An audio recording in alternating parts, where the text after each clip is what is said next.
mostly the Mad here, and this is a video about the revelation that was Dawn of War 1, the resurrection that was Total War Warhammer, and the new hope that is Necromunda Underhive Wars. So I started a YouTube channel about 3 weeks ago now.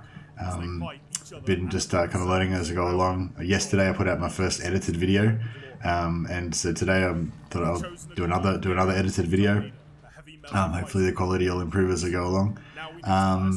Yeah, so I wanted to do something a bit more personal this time. So I don't know what this is exactly, an essay, a plea, a call to arms, the ravings of the mad, I don't know, call it what you will. Well, I'm also trying to record a reading at the moment, a piece of 40k fiction that I wrote with me voice acting, if you can believe that. I don't know if you've seen any of my streams, but I can barely even talk properly half the time. But anyway, giving it a go. In the process of working on that, I realized that, you know, it had to be kind of bigger, more fury, more kind of zeal, unstoppable, uncompromising, more Warhammery, if you will. So that's what I'm kind of thinking with this video, and it needs to be more Warhammery as well. So yeah, I mean, it's probably going to be a bit silly or inappropriate, or maybe it's not really my place to say or talk about this kind of stuff. Yeah, and it's probably going to be factually incorrect as well. So yeah, but I guarantee it is sincere. You know, this is kind of personal to me. So yeah, I mean, maybe this is just a fantasy and there's no real basis in how the world actually works. But yeah, I don't know. This is, I guess, maybe this is just what I wish was the case. But anyway, this video is not really for everybody. This is just for like the rabid fans, the fanatical, the shameless. Hopefully, you'll understand what I'm trying to do here. So yeah, so this video is inspired by Baldermort's unashamed love for 40k, and particularly his video about Rogue Dawn. And I feel it is now time.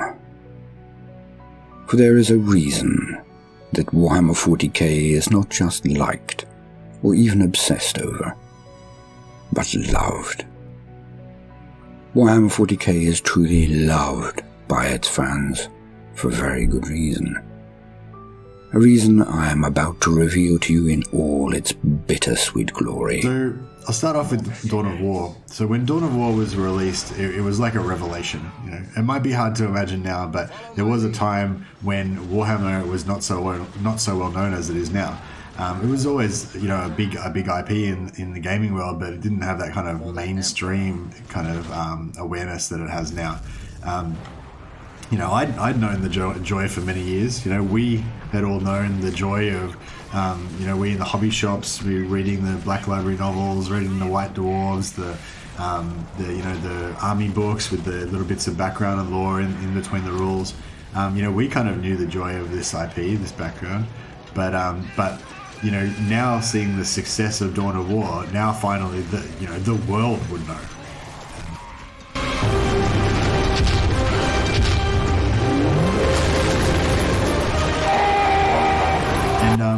Yeah, there was some real satisfaction in that, like just having people like see it and like this sort of the community kind of widening and people realizing how awesome Warhammer was. And it was a glorious time to be a Warhammer fan. Dawn of War War 1 was successful, expansions followed. There's like Winter Assault, and you know, a lot of games that people just really got behind. Dawn of War 2 was also really popular. Years later, we as Warhammer fans suffered a bit of a grievous blow with the end times, when the world of Warhammer Fantasy Battles was destroyed, quite literally. Games Workshop decided to end the storyline of Warhammer Fantasy Battles by having a climactic, catastrophic kind of ending of the world storyline, where the world was literally destroyed. It was a frustrating time for a lot of people. Shocking. A lot of people felt kind of betrayed, a bit lost, just exasperated, I guess. You know, Warhammer Fantasy miniatures were outlawed, old rulebooks were burned, people were dragged off in camps, and you know, no, that didn't happen. But yeah, some guys like literally burnt their miniatures in protest. They were that distraught about it. So yeah, it was a pretty big deal. You know, like refugees, we wandered, lost and hopeless, our souls desolate, our hearts broken, or something like that.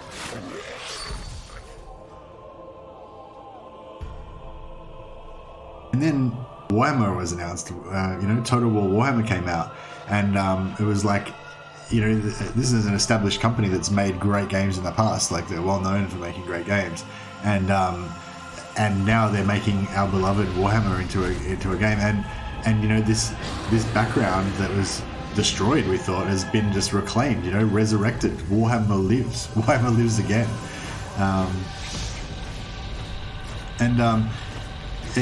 Obviously they delivered on the initial Warhammer release. It only had 4 factions at release, or 5 with Chaos, but it was a good game. We could see it immediately. It was a good game, and we had high hopes for the future. Obviously, all the forums were really active. Reddit was really active.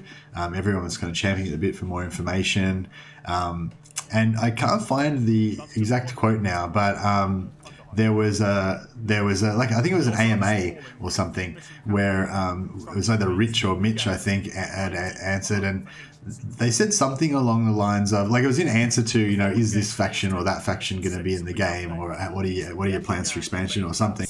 They said something along the lines of that they were big fans of the Warhammer universe, and that if they could, they'd like to do everything. That's their plan, to just do everything in the Warhammer world that they can. And obviously that, we had to take that with a grain of salt, because maybe that's not realistic that they're going to do literally everything. Maybe they even said that they couldn't literally do everything, but that's what they're kind of aiming for, to just make it as complete of a Warhammer world as they could. And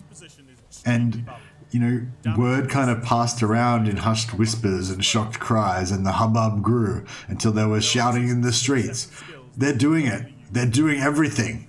Like, and that was kind of how it was, in a way. Like, it's not like they made this huge announcement, or they had like banners going everywhere saying that they're going to make the whole world complete or anything. It was just this little comment, and that kind of got repeated. Other people asking, like, how much are they going to release? What are their plans? And that was kind of like the, the word on the street that they're going to do everything. And I think it inspired people in the community, is this kind of big, hairy, audacious goal. Like, they didn't say that this is definitely what's going to happen, but they said that's their goal. They said that's what we want. Like, if we could, we want to make everything. We want to make the best Warhammer game that can ever be made. Essentially, like, obviously I'm reading a bit into it, but that's how we heard it. So I'm a bit worried about the hype train for Necromunda Underhive Wars. There was a long period of radio silence after the initial kind of announcement that they were working on the game, and a lot of people were asking, like, what's happening? Is it vaporware? Is it still going ahead? It kind of felt like, to me, it was almost going into a running joke of, like, there's no information. But then eventually they, Rogue Factor released or Focus Interactive released a statement saying that, they're working on the game. They've kind of gone back and rethought a few things about it based on player feedback and all that kind of stuff, which sounded great. And, and that kind of reassured me. And then a little bit later on, we got the pre-order announcement that you could pre-order the game. And that made it kind of real. So, I pre-ordered immediately. But I think a lot of people were a bit surprised that gameplay footage didn't follow soon after, and maybe there was a little bit of a hubbub about that, maybe it's not quite finished yet, or maybe it's not in such a great state yet, or something like that. And I think now we've seen enough gameplay footage from Essex Hydra and Game Night players, and also the promo footage that Rogue Factor have put out, to see that it is in a playable state, and it looks good. But I think that the normal kind of hype train, there's a certain trajectory that you want to have leading up to release, and I'm not sure if that's really on track. So I'm really hopeful that this game's going to sell a lot, and that they're going to be able to do a lot more after that. They haven't said anything so far about their plans for the future, as far as I'm aware. Only that it'll depend on sales. So presumably we can assume that means that if they sell a lot of copies of the game, then they intend to make more content, you know. At the moment, there's just the 3 gangs planned, but there's 6 other main gangs in the Necromunda background. There's a few other kind of peripheral, non-mainstream gangs that could go in there as well.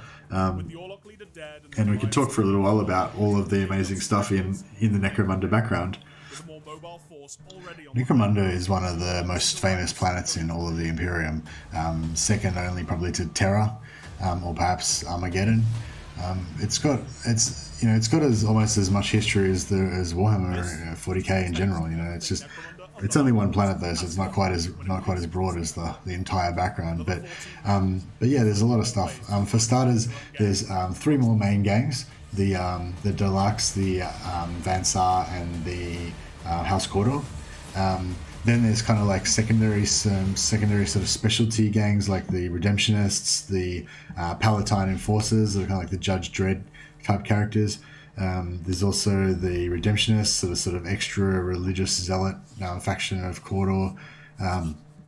There's sort of lesser known factions, like sort of peripheral factions, like there's the Ash Wastes, and there's kind of like biker gangs and stuff that roam out there. There's the sump levels down the bottom. There's dangerous fauna, like NPC kind of monsters and stuff like that, like giant sump gators and lashworms and other kind of monsters that could come into it as sort of roaming monsters perhaps, or something like that. There's sort of neutral factions like the Guilders, are these powerful merchant families. You know, I don't know how they could be brought in. Maybe they could have caravans traveling through the zones that are kind of neutral parties or something. There's bounty hunters. There's other stuff for the existing gangs that just hasn't been released. Like if they want to expand the existing gangs more and have sort of like unique character types for the existing gangs, you know, Games Workshop have got other models that they're releasing. So you know, there's a wealth of stuff in the background there that you know they can delve into if they need more material for expansions, and all that stuff is precisely the kind of thing that, you know, fires the imagination of the fans. You know, the possibility of getting whatever it is that's your favorite little thing from the background. The Mighty Imperial Fists, they have a fortress monastery on Necromunda. It's one of their main recruiting worlds, so the possibilities in the background are basically endless, is what I'm saying. So there's definitely material there to delve into if we need to. Honestly, when Total War Warhammer came out, the level of incandescent Warhammer fanaticism on the interwebs was inspiring. I'd love to see that level of inspiration again in the Necromunda Underhive Wars community. But people get inspired by big dreams. People get inspired when creators say that they love to create everything they possibly can, you know, if they get the opportunity. So yeah, I'd love to see a statement like that. If you're a developer of a Warhammer game, then you kind of automatically have the sort of love of the Warhammer community, like that kind of love that Warhammer fans have for Warhammer kind of just transfers onto you if you're gonna take that IP and like bring it to life in a game. Now, let all those who love me. You know, you can change things for gameplay reasons. As long as it's still in keeping with the lore, it's okay. Development's a creative process. We expect developers to create and compromise, but you know, aim high. You know, inspire us. Announce your intention to make the biggest, most complete Necromunda game ever. I mean, and I understand it's a pretty hard responsibility. Like having the love and hopes of the Warhammer community is kind of like sitting on the Iron Throne. You know, it's a two-edged sword, you know, maybe you don't want that responsibility. Maybe it's a bit, you know, you don't want expectations to get out of control. But I kind of think that, you know, if you take up that challenge, if you roar out your challenge to the dark gods, if you scream it into the abyss, then, you know, I guarantee you'll not stand alone. Camouflage is the color of fear. I have no need to hide from my foes. I have no fear of death. My colors I wear openly. They proclaim louder than words. I am proud to live. I am proud to die. I've heard about the dreaded crunch in games development, and I understand that, you know, games development can mean true suffering for the devoted few, you know, like physical health problems, mental health, you know, social, you know, isolation, family, relationships. You know, there's a cost, you know, and I understand that, and I know that the developers are probably working really hard right now to try and get everything ready for release on Tuesday, and but yeah, if everything goes well, if the release is a success, you know, maybe think about just raising the bar a little bit, you know, just announcing that intention that you, even if it doesn't happen, even if, you know, maybe things don't work out, but just announce that intention that you'd like to make this the best Necromunda game it can be. You know, and you don't have to yell it, you don't have to cry it from the mountaintops. Just say the words, just a whisper. It will be heard, and those words will be passed from 1,000 lips, 1,000,000. You know, if you build it, we will come. That's what I'm saying. Yeah. Anyway, that's all I got. Thanks, guys. Suffering is our prayer. Faith is our armor.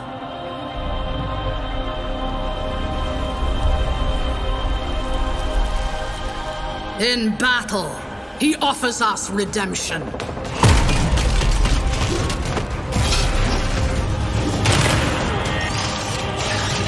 And for those who prove worthy, the Emperor sends forth his angels.